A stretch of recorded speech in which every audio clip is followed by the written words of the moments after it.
Hello, I'm Victor, and this is The Junkyard. With last Halloween's focus on werewolf-centered films, I had just assumed early on this would be the year of the vampire. This, quite by accident, was true to the degree that I am now sick of those hopping Chinese mimes. So, this October is going to be dedicated to Frankenstein, and how better to start us off than with the prequel to last year's House of Dracula, House of Frankenstein. Now, despite the title, I thought that last year's House of Dracula was more focused, if it had any focus, on Lawrence Talbot, the Wolfman. I guess the title House of Wolfman evoked too hilarious a picture during focus groups. But this one starts its Frankenstein theme quite early on. We see Dr. Gustav, played by Boris Karloff, languishing in a prison with his hunchbacked assistant Daniel. I'm not sure if Dan has a cell conjoined to Gustav's, or if he actually has a cell within a cell. Is he part of some service the prison provides to mad scientists? He does kind of give the impression of an apprentice hunchback. Anyway, Gustav is talking about how much he loves Frankenstein and his own fiendish experiments when suddenly lightning strikes and blows the freaking prison in half. The two vamoose out of the gaping hole, picking up an impossibly convenient lantern along the way, already lit of course. They find a traveling sideshow exhibit conveniently stuck in the mud and help it to get going. As they dry off in the Grateful Showman's wagon, they find that the star exhibit of Mr. Lampini's show is Dracula's corpse, aka a skeleton with a piece of wood stuck in the ribcage. After getting some information on his enemies from Lampini, Gustav orders Daniel to kill him and the driver. The next day, they've gotten themselves all spiffied up and are posing as Lampini and, well, a hunchbacked assistant. They're all over the place, very high demand. I hear more and more aspiring young men are resorting to implants these days.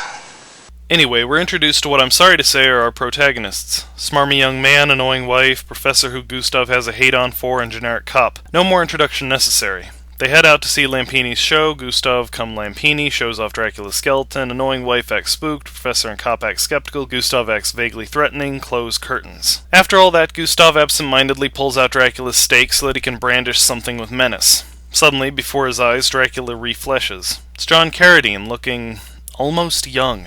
The effect is quite disquieting. Gustav offers to protect Dracula's coffin, filled with soil from his native land, in exchange for helping him out. Dracula agrees. Then Dracula, introduced as a random baron, gets chummy with the protagonists. As soon as the male backs are turned, he starts putting the moves on annoying wife. I gotta say that although the script is horribly overdone, Carradine himself manages to be a much more charming character this time around than in House of Dracula. But then you get exchanges like this.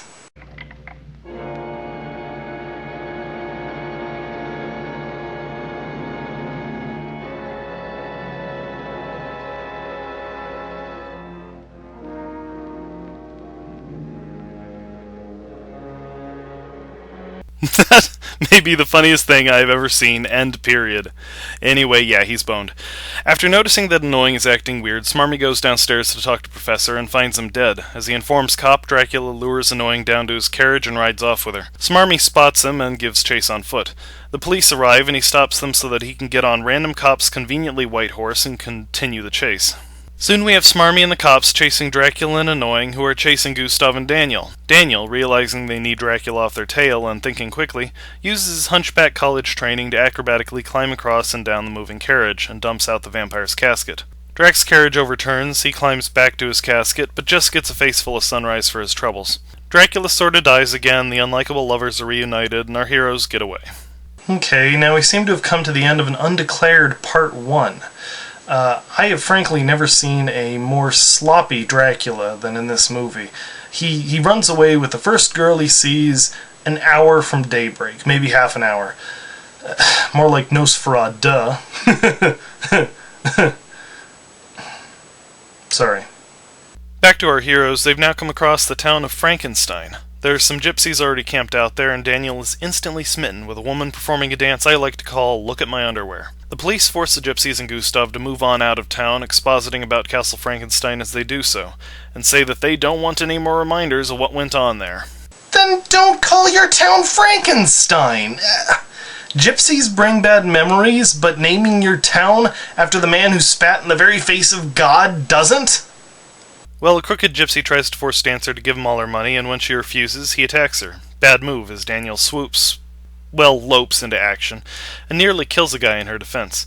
At Daniel's insistence, Gustav agrees to take the injured woman with them to recover. When she wakes up, the two talk for a while. Despite Daniel's lonely creepiness, they still have more chemistry than the couple from earlier.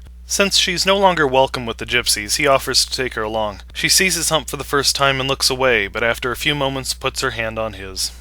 Aww. This isn't going to end well, is it? We'll see. Anyway, Gustav has found his way to the castle, so he and Daniel check it out. Daniel, searching for books, falls into a cavern. Gustav rushes down to see that he's alright. Now right here, I have to point out, though Dan calls Gustav master, our mad scientist calls Daniel friend, treats him respectfully and even warmly, and values his insights. Even if it's one of those cases where Gustav will turn on Daniel as soon as it serves his purpose, the evil characters of House of Frankenstein manage to be noticeably more likable than any other characters presented thus far. In any case, it turns out the cavern contains a frozen creature and wolfman, presumably a reference to whatever happened in the last film.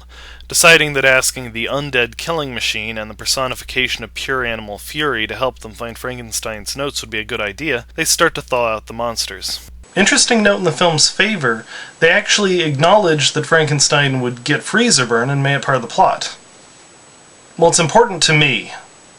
Wolfman thaws out first and, lacking a full moon, turns back into Lawrence Talbot. His clothes, by the way, are completely dry, the ice apparently being the kind that just goes from solid to gas without becoming a liquid. After some exposition, Gustav offers to help Talbot in return for him finding Frankenstein's notes. They find them, and soon they're ready to head back to Gustav's lab. Unfortunately for Daniel, the doctor has him attend to the creature, where he won't get to talk to Dancer. She, meanwhile, was ready to get her flirt on with Daniel when she finds that Lawrence is now in the driver's seat. So, she starts flirting with him, despite the fact that he really doesn't want to talk to her. This always happens! The deformed assistant gets the brush off. Wait until the Guild of Hollywood Hunchbacks hears about this.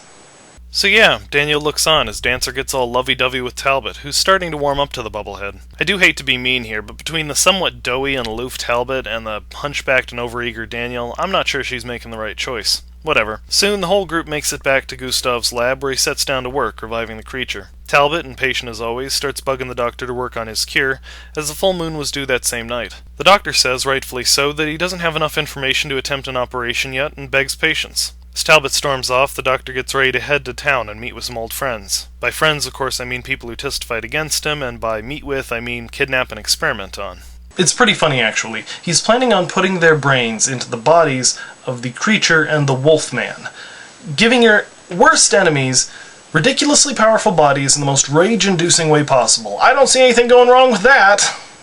Well, when next we see the two men, they've, lost weight. After performing the bodyectomy, Daniel asks the doctor to give him a new body. Gustav brushes him off and tells Daniel to obey his orders or he'll never help him. Typical. So when Daniel next sees a woman whose name I probably should have written down at some point, he explains to her Talbot's condition. She says she doesn't believe him and flies off the handle, breaking his heart.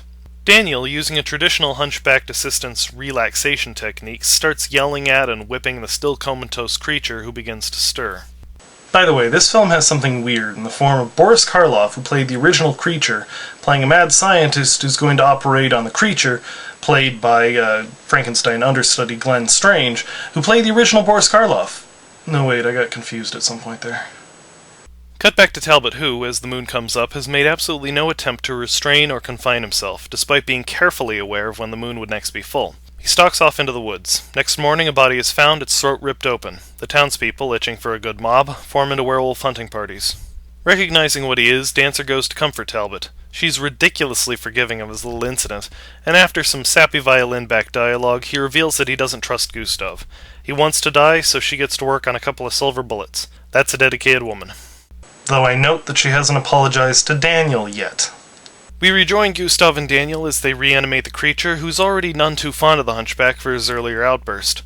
Meanwhile, the mob, getting bored with the werewolf hunt, spot the lights from Gustav's experiments, and the party continues. Cut to Dancers, preparing to mercy kill Talbot. Unfortunately, she puts off capping him too long and gets torn open even as she manages to shoot him. You strangely can't see either of their wounds, but if you use your imagination, they're both crawling around with their intestines trailing out. Anyway, they die in each other's arms as Daniel stares at the grim tableau in horror.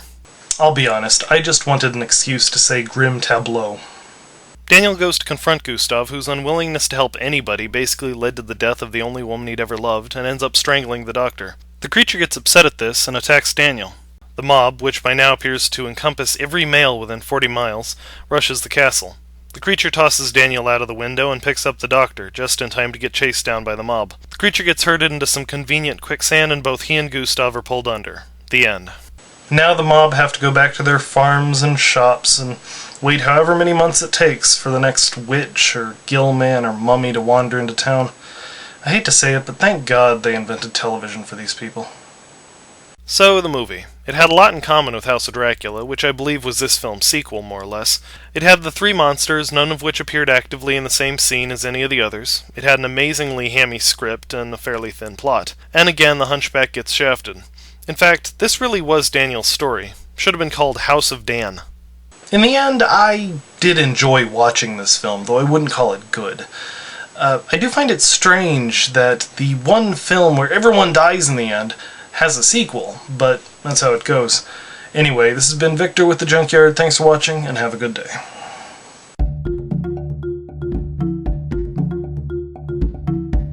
Hold on, whatever happened to those two guys' brains? Hopefully they got their own Buddy Pictures spinoff.